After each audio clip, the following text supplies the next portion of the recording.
everyone, it's Mayhem. You may recognize me from my thru-hike of the PCT last year. I'm here today to talk about rest and recovery on a thru-hike. One thing before we start, I am not a medical professional. However, I do have a personal training certification, and in my undergraduate degree, I studied health and fitness.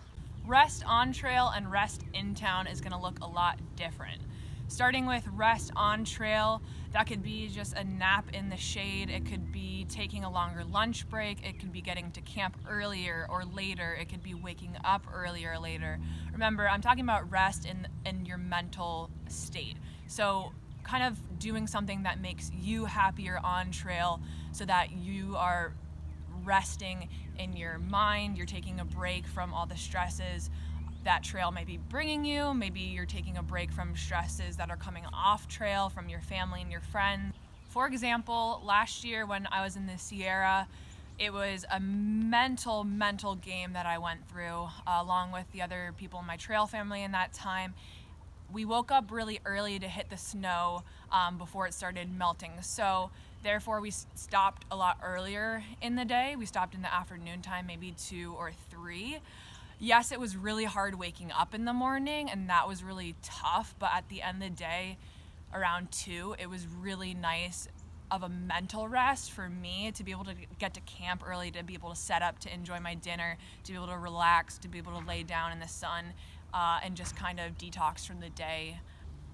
Rest in town can look like 0 days or they can be Nero days. Nero days were really great. For me, when I did Nero days, I felt a lot better because I knew going into the day before going into town that I only had to do 5, 6, 7, 8, maybe 10 miles into town. I had the whole rest of the day to spend in town, and that was a mental rest for me as well.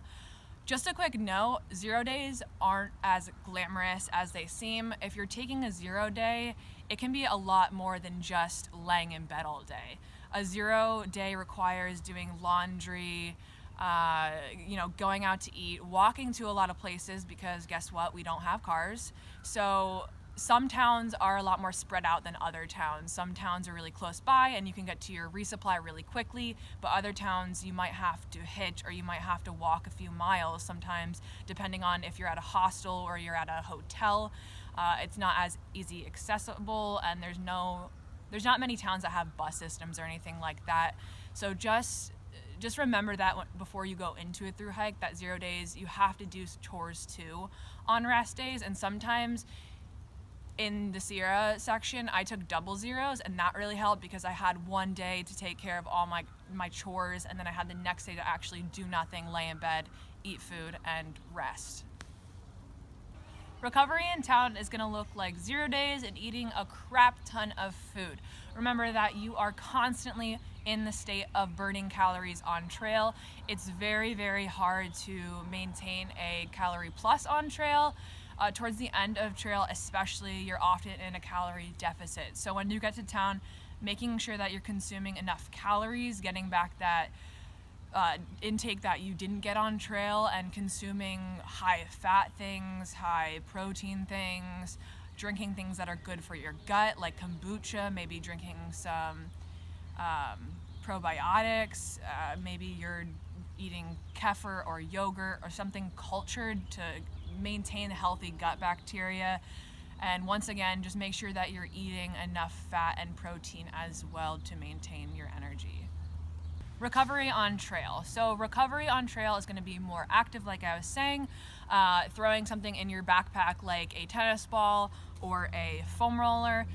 When I was on my thru-hike, Katie carried this around, and I knew lots of people who had something like this. It was just a cork version, so it was a lot lighter to carry around. Now, this would be great for trigger pointing, so kind of getting into your hip flexors and your hip muscles, as well as rolling out your feet. You could use that with a foam roller too, and you can use a foam roller to kind of roll out your quads and your hamstrings as well, or maybe your calf muscles. Recovery also can mean doing some yoga stretches in the morning or in the evening. I knew some trail families who one person would lead the yoga sessions, and then they'd all set up their Z lights and they'd all, for maybe 45 minutes before they went to bed, do a yoga session. So that'd be great if you were in a trail family too. You can also do that on your own. If you're an ultralight bro and you don't want to carry extra weight, you can just use your smart water bottle, or you can use your trekking pole too. I use my trekking pole sometimes to roll on my quads and hamstrings as well. I thought that worked fine if you don't want to carry around something extra. Be resourceful. So using something like snow, when you're in snowy sections, maybe you have an extra Ziploc, maybe you have an extra Mountain House meal that you ate and kept in your backpack, it's in your trash and you want to grab it. You can put some snow in there and use it for an ice pack. You can also take about 20 minutes to dip your feet in a cold river or lake. Just sit there and let your feet recover there.